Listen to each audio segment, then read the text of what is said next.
Okay, thank you all very much for joining us for the second paper of this session on sectarianism. This second paper is by Mohammad Mahmoud, and his paper is entitled Political Theory and Communitarian-Cultural Conflicts, Normative and Descriptive Approaches to Syria, which provides a fascinating discussion of both Rawls and his critics in relationship to the communitarian conflicts currently characterizing Syria or taking place in Syria, but which have deeper roots. And we'll get to that a little bit later. I'll be acting as one of the discussants. My name is Ammar Shamaileh, and we have a second discussant, Aisha Al-Rashdi, who will be making comments as well on the paper. Muhammad, you have 25 minutes to discuss your paper. If you need a little extra time, that's fine. Whenever you're ready, we are excited to hear your discussion.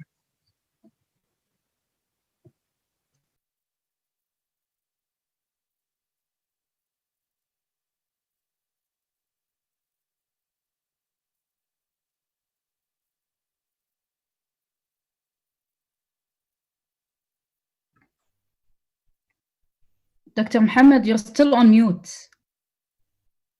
We can't hear you. You have to. Yeah, okay. You are right. I'm sorry. I will repeat. Thank you, Aisha. Political and cultural communitarian conflicts, two approaches to the Syria case.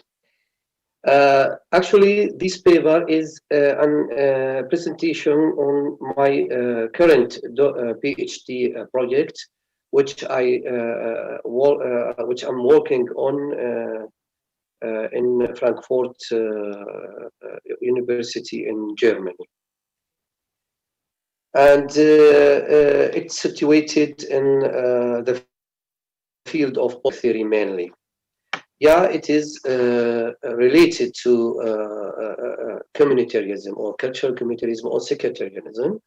But the main approach, the main hypothesis of its working is political theory. And concerning the cultural communitarian conflicts in the Syria case, this paper suggests an academic project to major debates in political theory.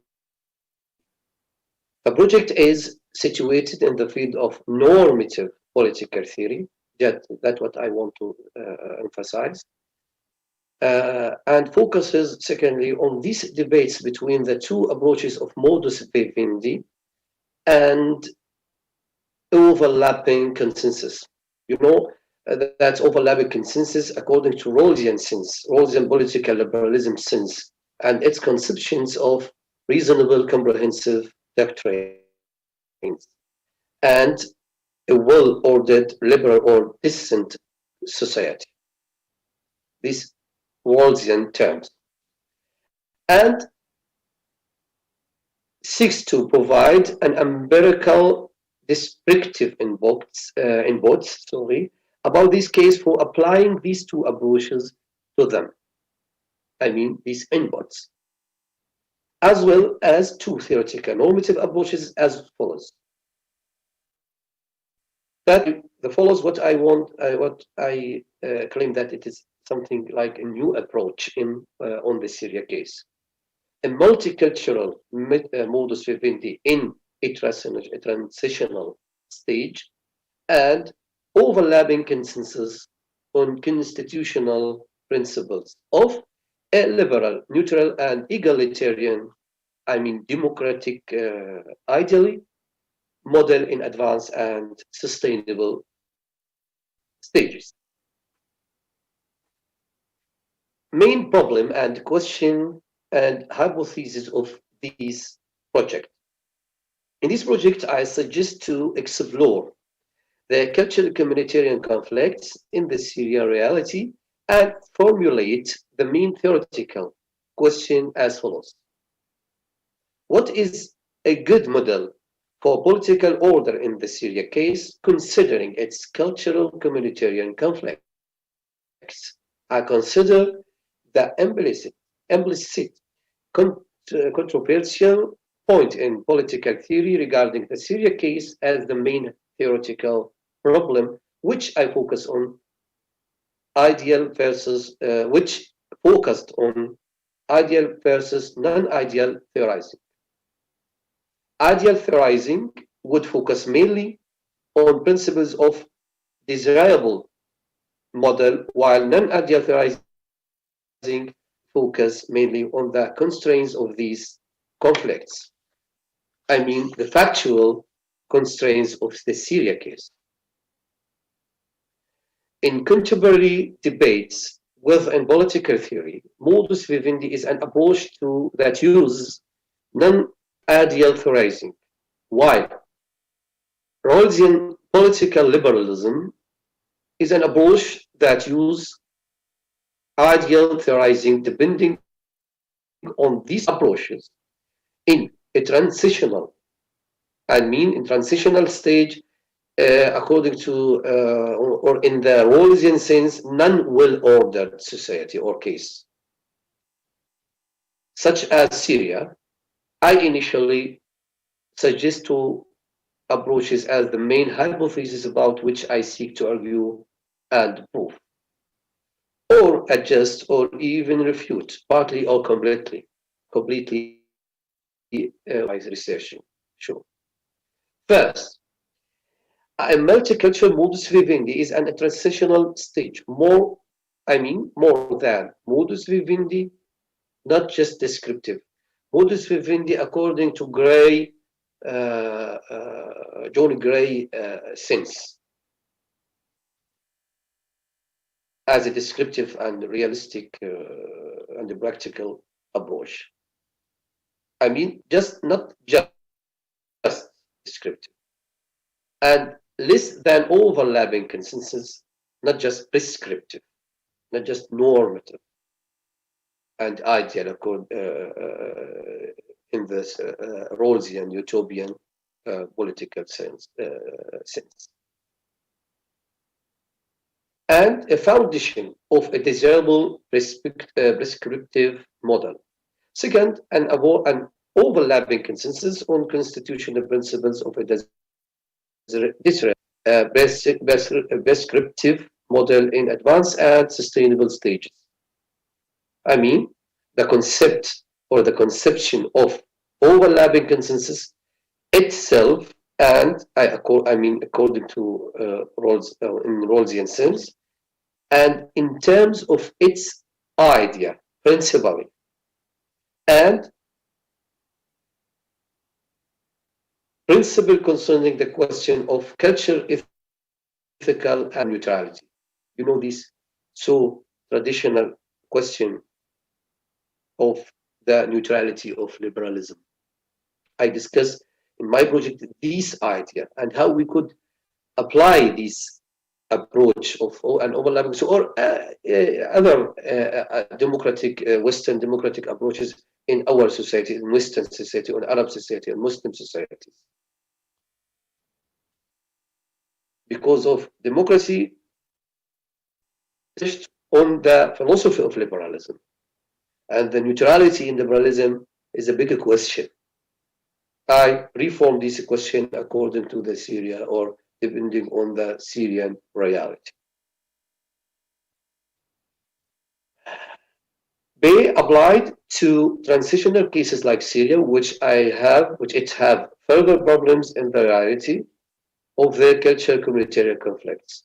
Here, I discussed one of main problems of ideal approaches in political theory when they touch upon decisive questions and problems on certain cases in reality.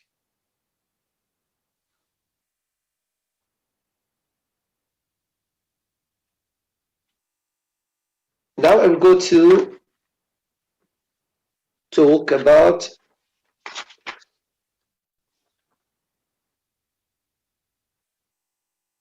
the methodology of this project. That what I claim that it is really a new approach on cases such Syrian case, on this kind of researching. The methodology in the meaning of the approach, or how I think in the Syria case, I mean the approach of theorizing in normative theory could be non-ideal descriptive and ideal prescriptive, in the meaning of the follows. Best prescriptive, referring to deontic modality, or descriptive, referring to the actual circumstances of the modality, Syrian circumstances or factual constraints. This meaning gives normative political theory, contemporary normative political theory, and you know that Rawlsian philosophy, Rawlsian political liberalism is the main representative of this trend of thinking, of approaching. The double meaning, or this double meaning that I mentioned above, gives normative political theory a wide range of applications, as it could be employed to address norms as desirable, or it could be used to address the way in which norms exist, and be able to guide action in real circumstances, factual constraints, or etc. In the Syrian case, Rawlsian overlapping consensus as an ideal approach of theorizing would focus mainly on this of its political order, constitutional essentials, according to Rawlsian usage, constitutional essentials or essentials, while modus vivendi as a non-ideal approach of theorizing would focus mainly on its factual constraints, circumstances, in reality, represented in the cultural communitarian conflicts. Syria, of course. Depending on these two approaches, concerning the Syria case as a transitional case, and by seeking to offer a contribution to normative political theory, I claim that my methodology or my approach of theorizing in this project is as follows. Ideal prescriptive, referring to expected principles in multicultural modus vivendi, this Latinian term, and expected principles on which I seek to suggest and discuss possibilities of holding an overlapping consensus. 2. Non-ideal descriptive, referring to the Syrian circumstances. Here I'm trying to explain how I could apply this way of theorizing. In the first meaning, ideal prescriptive, referring to the expected principles of a multicultural modus vivendi. B, and accepted principles on which I seek to suggest and discuss possibilities of holding an overlapping consensus. 2, non-ideal descriptive, referring to the Syrian circumstances, the factual constraints of the cultural communitarian diversity, demands, and conflicts, which will be considered in these expected principles. I still have time or not? Still I have time? I can't hear you, Dr. Ammar. You are muted. Yeah, okay, I'm unmuted now. You do have time. Yeah. You have, I will continue with my, yeah. You have about 10 minutes. Yeah, 10 minutes. I will be finished at this time. Yeah. Okay, descriptive. Now I will explain about that my methodology, more details, especially what called as reflective equilibrium, according to Rawls' usage also, and according to the normative theory and contemporary normative political theory. Descriptive methodology. First, I will identify what could be inducted, inductive reasoning empirically, that Syrian cultural communitarian components demands related facts and realities of roots that underlie the conflicts or Syrian current conflicts. The method of inductive reasoning, inductive reasoning versus inductive reasoning, deductive reasoning.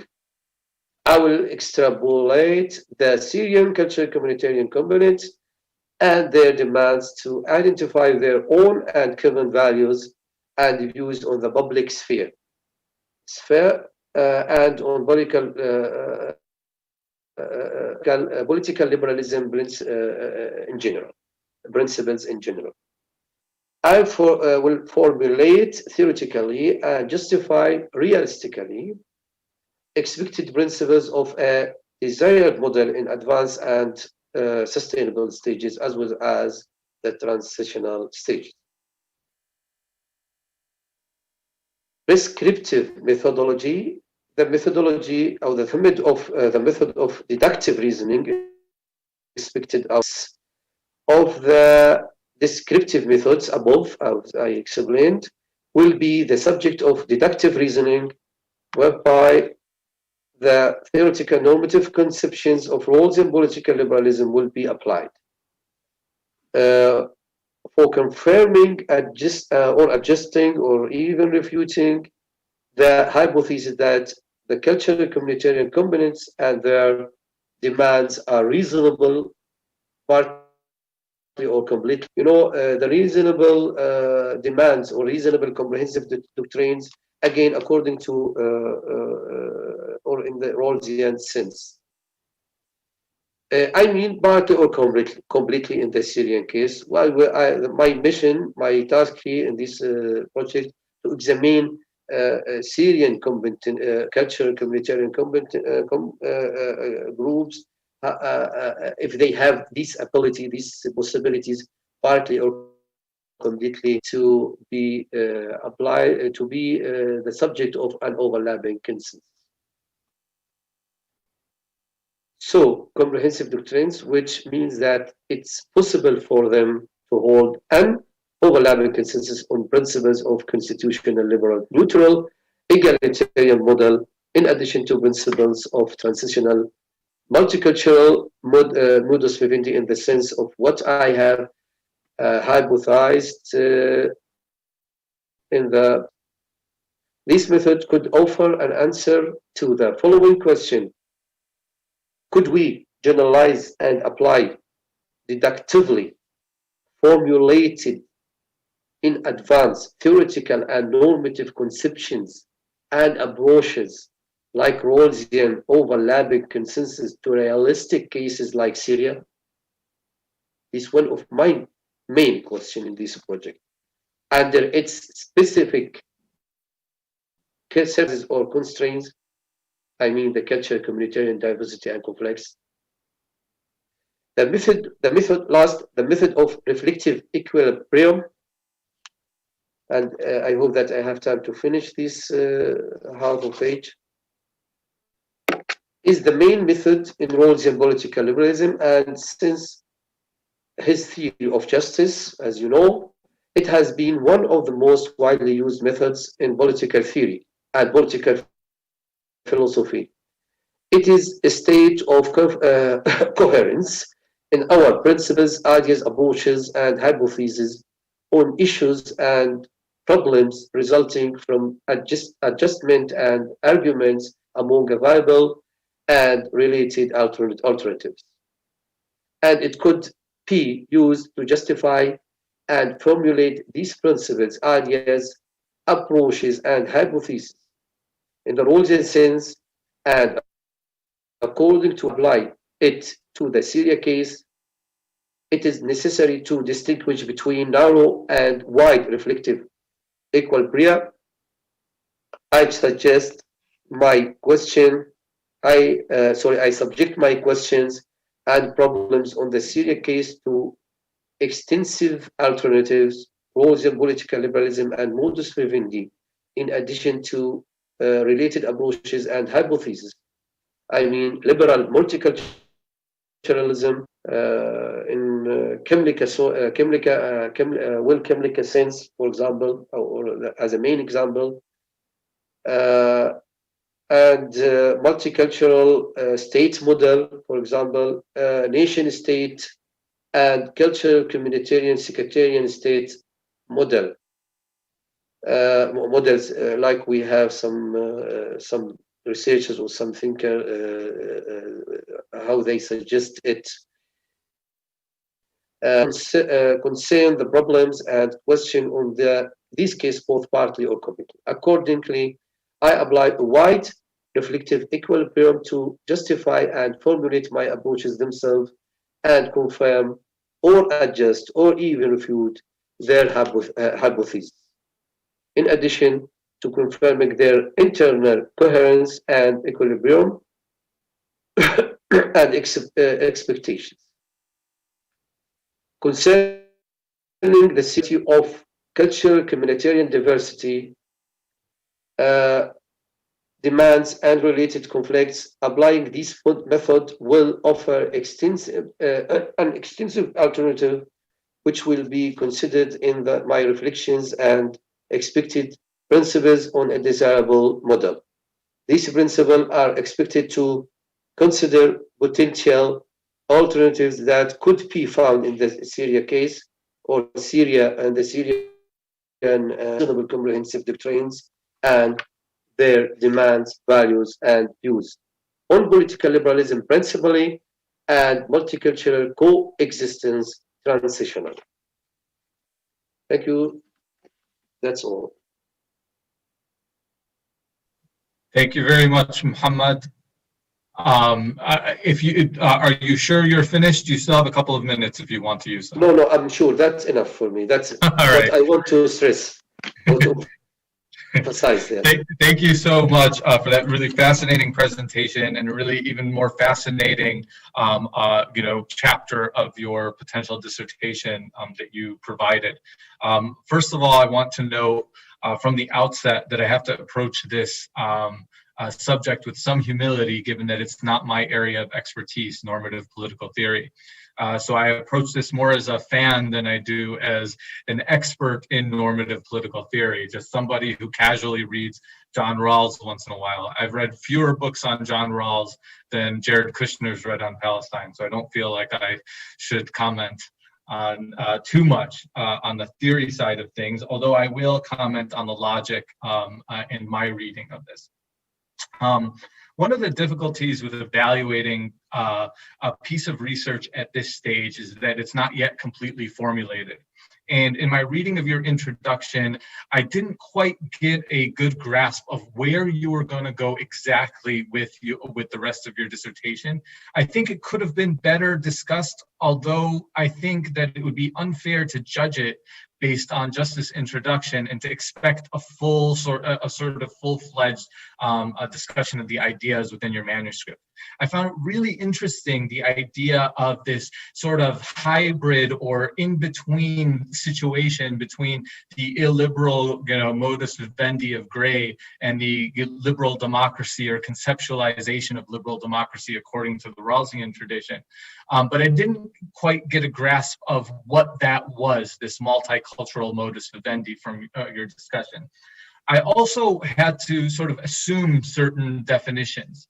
I would prefer in an introduction that you have those definitions very clearly outlined, although that's something that can be reserved for later chapters.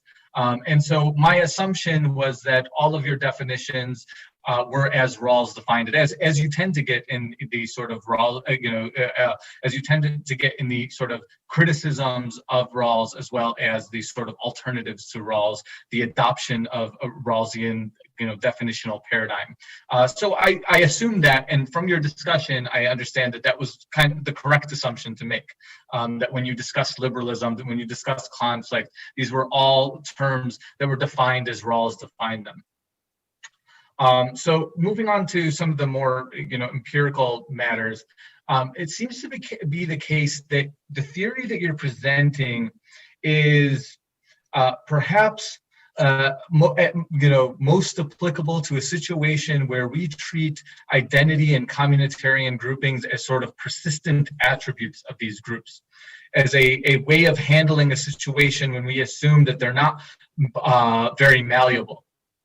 And I don't think that that's the point that you're trying to communicate, but when thinking through the logic of all of this and this potential temporary solution, it seems to be a solution only if we assume that the solution doesn't affect the communitarian identities themselves. By incorporating this some element of purposeful organization of communities, you reinforce these kind of communities, which may potentially make it harder to reach that overlapping consensus of Rawls, right? Which takes me to another point, and that is the sort of idea that this can act as a bridge to that overlapping consensus. It's certainly possible. I can certainly see that argument being made, but I'm not sure whether at least recent, literature would suggest that these sort of middle ground situations tend to produce that full-fledged democratization or that more just society.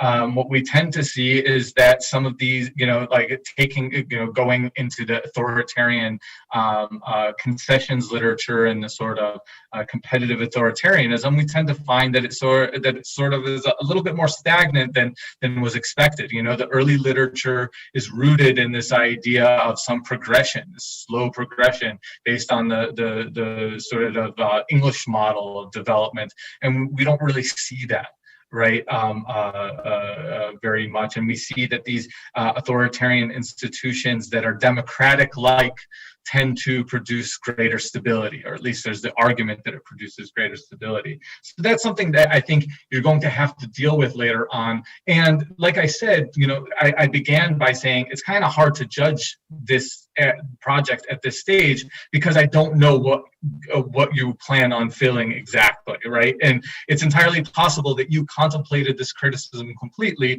and just haven't gotten to it. Let's see. So I touched on the identities issue. I want to kind of go back to that. Identities change over time. We have to think of identities and these communities as malleable. And if we do think of these communities as malleable, I just want to reinforce the point that the potential solution will potentially cause changes to identity.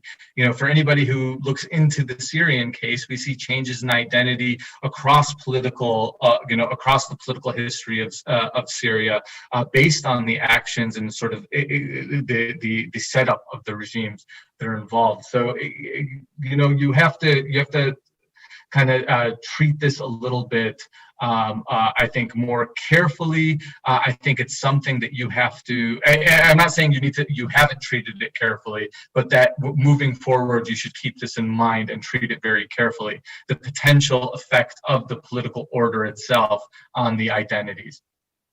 So you described your theoretical methodology, but there's also an empirical component to this methodology that's not really discussed thoroughly. So I didn't get a good sense of how you're going to capture this. So you have some assumptions or potential assumptions about how these identity groups, about the beliefs of these identity groups with regards to, adoption of liberal or democratic ideals or pluralistic ideals, and you have some discussion of potentially analyzing this, but I'm not really sure how you plan to do this. Syria is the most difficult country to collect this kind of data from, at least at the population level. right? It's relatively easy to speak to elites. You can glean some material from, you know, from magazines and news articles, but ultimately, can you get a good sense of what the population really feels with regards to these sort of ideas?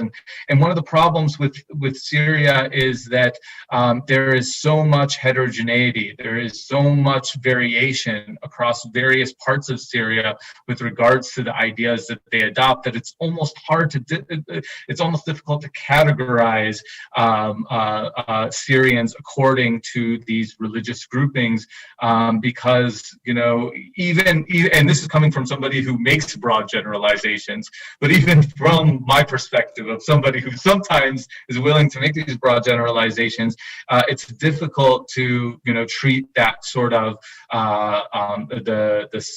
let's say, you know, Sunni identity of Damascus and their relationship to religion the same, treat it to, you know, somebody in Deir ez-Zor or in Ladiyeh. They're going to, identify with that identity in different ways, and it's going to shape their beliefs regarding liberalism in potentially different ways. And so I think that's another sort of potential issue that you're going to have to iron out as you progress through this analysis.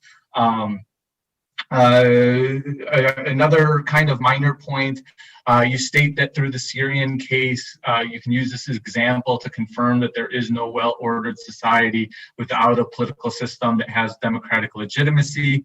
This is a really kind of nitpicky point, but we can't confirm non-existence based on the fact that this case, that it doesn't exist in this case.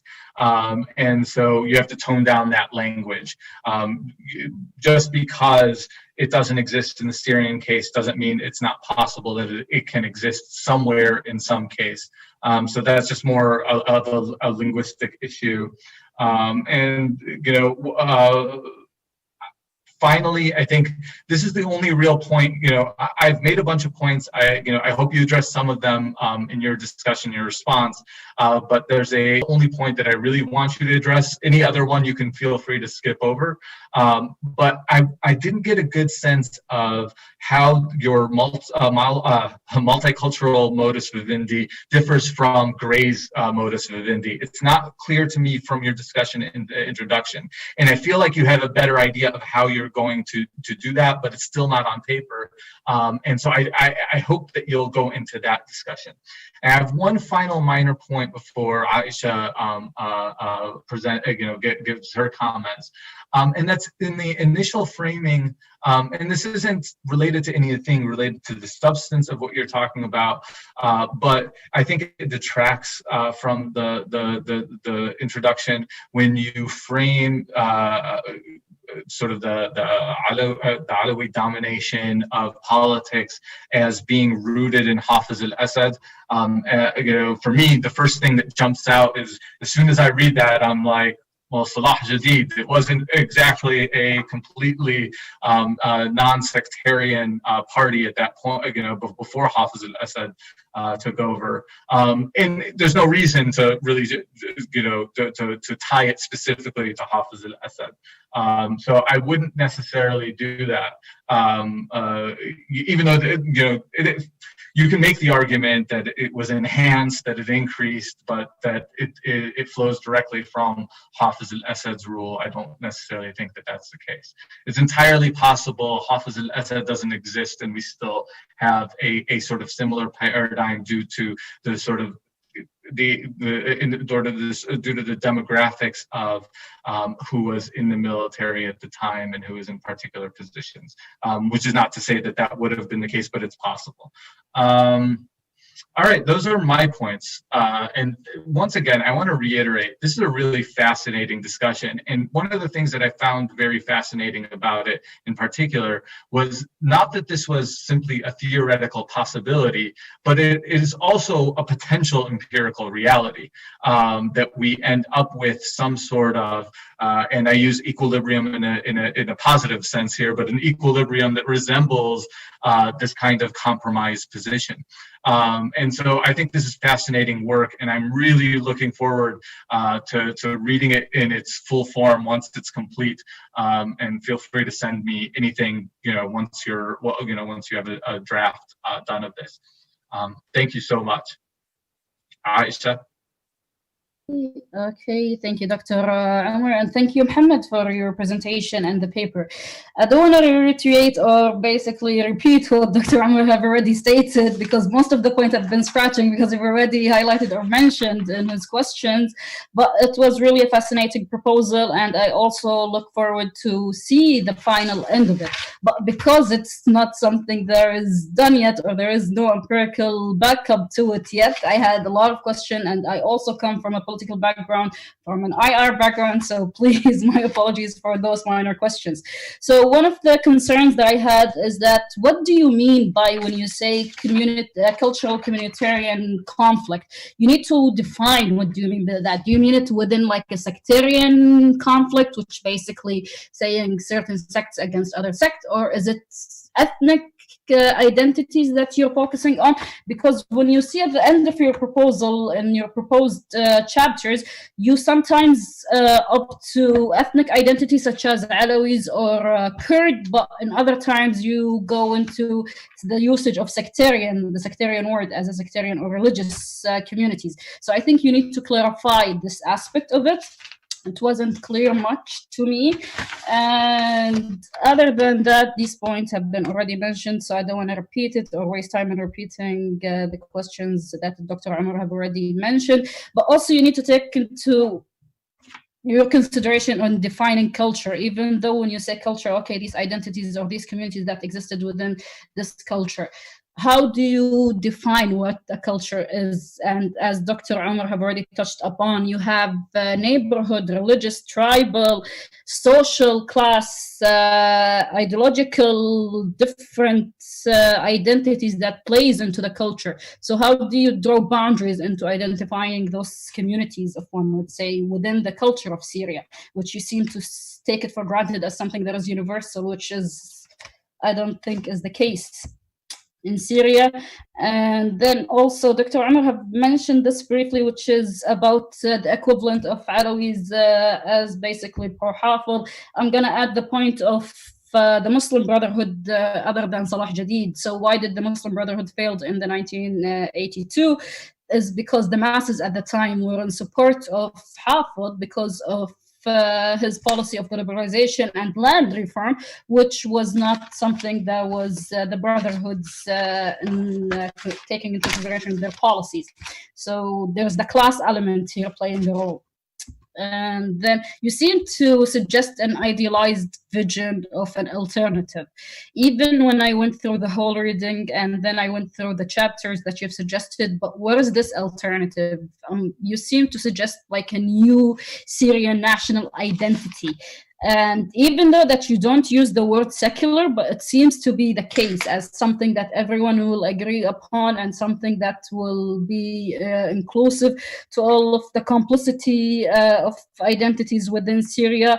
But I want you to explain it further. What does this mean? And even if you would take it, if you will take the example of the current constitution, you have voices nowadays, Christian voices, if one would specifically identify, who are calling for a new constitution to be rewritten, and where basically this constitution would only basically be secularly in full and doesn't have any identification of Islamic State or an Islamic president as the ruler. So what does that entail about the complicity of the situation in Syria and this universalism? How will it accommodate to different political ideologies and different political affiliations, and also religious, not only political, and also religious affiliation of the people within Syria?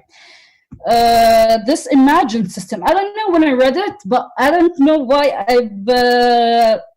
the thing that came up to my mind is the system that existed in the region during the Ottoman Empire. Is it something that is near to the millet system? Is that what you're trying to suggest? And if that was the case, how will it be so different? And isn't it the millet system that is the system that have created troubles? And you could argue that some of the millet policies of the Ottoman Empire have still created troubles within Syria up till nowadays. So how will it be so different?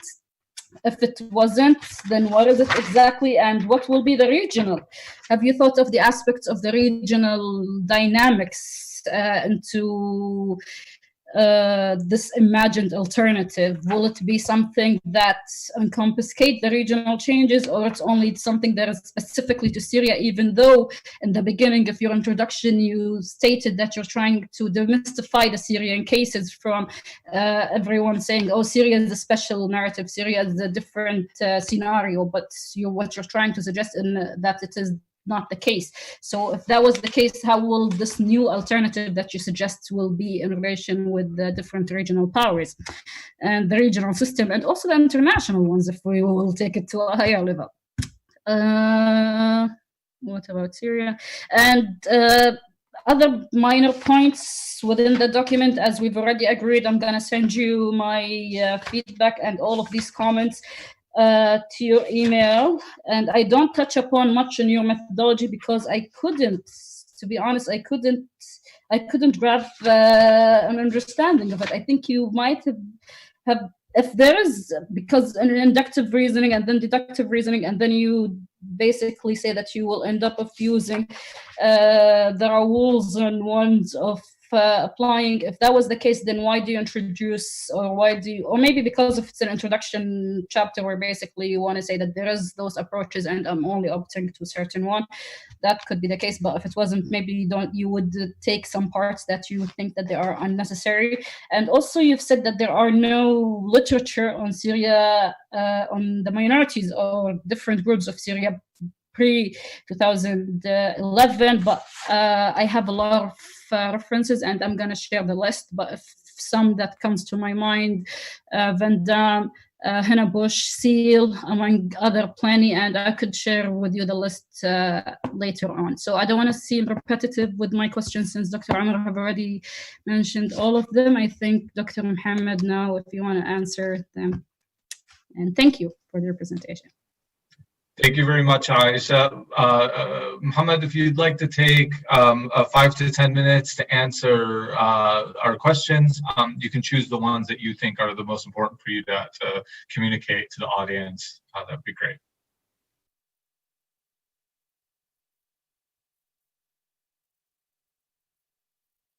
Dr. Mohammad, you're on mute. Yeah. Who did? I didn't. Okay, Dr. Ammar. Okay, I need to mention some notices that Dr. Ammar and Ms. Aisha have and refer to. First,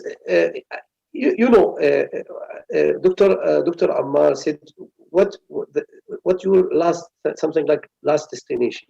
Where you will go, yeah, after in the end of this research, because I want to stress that I'm in the first steps of my thesis. Just I'm in the period of the project. This is my project, and it is normal. Your question relating to this situation that I still ask a question with you, and I'm trying to answer this question within this research. But principally and initially, I could say that honestly and principally, I feel that my research will guide me to something like refusing the idea of democratization, traditional idea of democratization or liberalization themselves. Because we, many people, many researchers, many our people in our area always talking about democratization. We need democracy, we need liberalism, but I think still something missing in understanding the meaning of these meaning and the consequences of these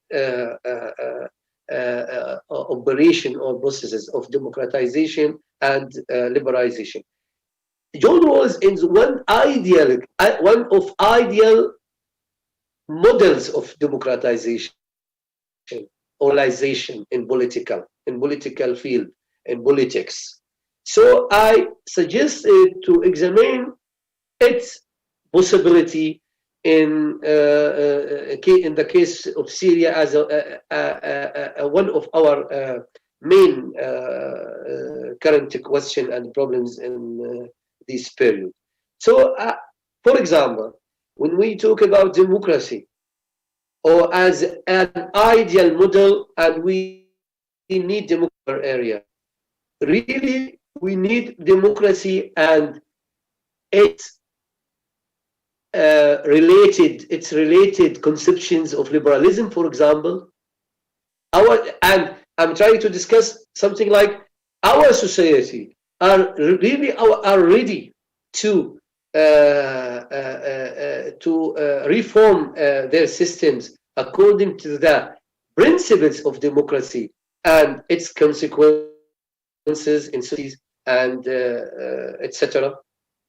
Because when we talk about democracy, we should talk about its philosophy, its philosophical background of liberalism and of liberalism and or political liberalism. And John Rawls is one of main example of for this as main ideal example. So I think that my research will guide me to suggest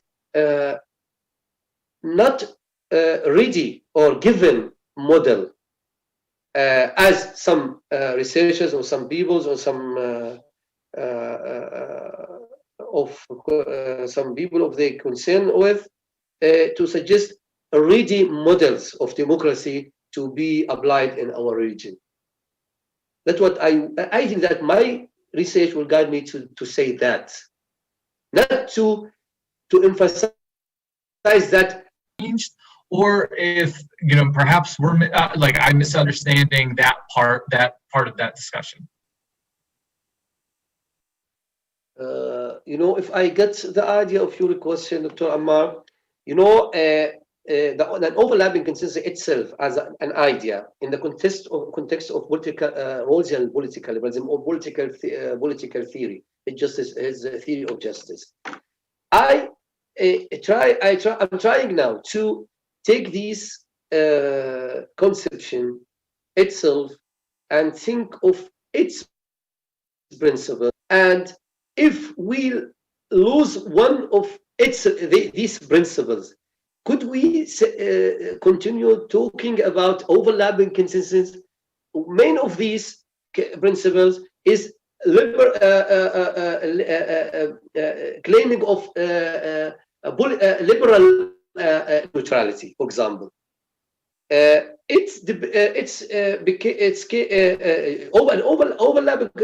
Overlapping consensus claim something like neutrality in politics, in political views. And I am arguing here. I argue in this project, and I think that this research will guide me to something relating to this issue. That the idea of overlapping consensus, it is still so far to be applied even in democratic societies. But the idea of itself is deserved to be applied and to try to apply it in our area on this, to apply it in our area on this, the case, such a case as in the cases like Syria. But I need to say in this sense, we will not, this will guide us not necessary to some to the and Western democratic model necessarily. You know, maybe we'll find something, an overlapping consensus in Syria on on the same cases, on another principles of political model. According to an overlapping consensus, it's the idea of an overlapping consensus itself. But what I'm trying to say. Thank you very much. I think like I said, I think it's a fascinating idea and a different set of criteria potentially for this, for us to evaluate a society and its at least to evaluate the potential for stability within a society, although that's somewhat in tension with your conceptualization of the multicultural modus vivendi. Would it be possible for you to give us a sense of how this differs from Gray's modus vivendi? Again, can you briefly just explain to us how your multicultural modus vivendi, this refinement of Gray's modus vivendi, differs from the conceptualization offered by Gray? Okay, in my suggested multicultural modus vivendi, I am trying to argue that it is possible to find in this area, in this negotiative period, as a transitional period, we could find something like a negotiative period among cultural communitarian groups in Syria, not as they are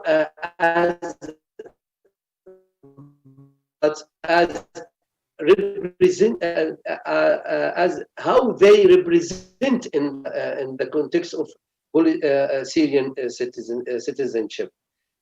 I mean that this negotiation, this negotiative period, as a transitional period and as a foundation of a sustainable and sustainable stage in according to an overlapping consensus on a liberal model. I mean, exactly in reality, I suggest something like to these negotiations, these deliberations, and I use deliberation in the meaning of Habermasian usage, something like to negotiate about the principles of desirable model for sustainable stages. Briefly, that's what I could talk about initially, but I will let the research to answer to give or offer more answers. Sure.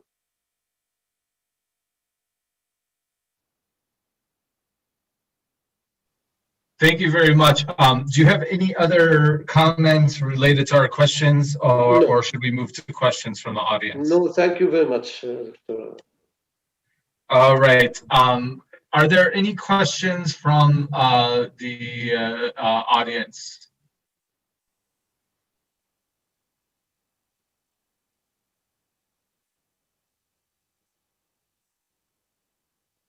Does anybody have any comments that they would like to make?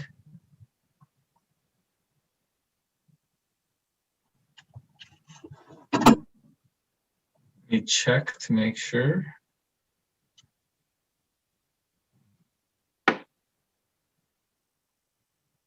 All right. So there are no comments or questions from the audience. I want to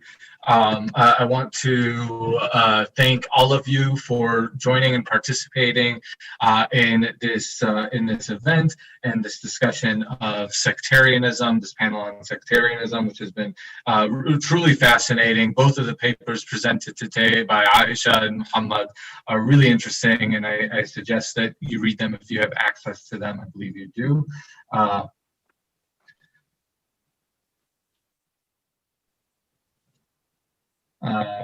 Sorry.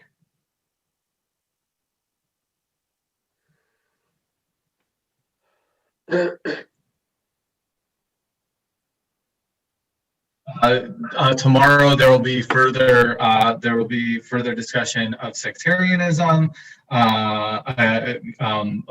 a part of our program, and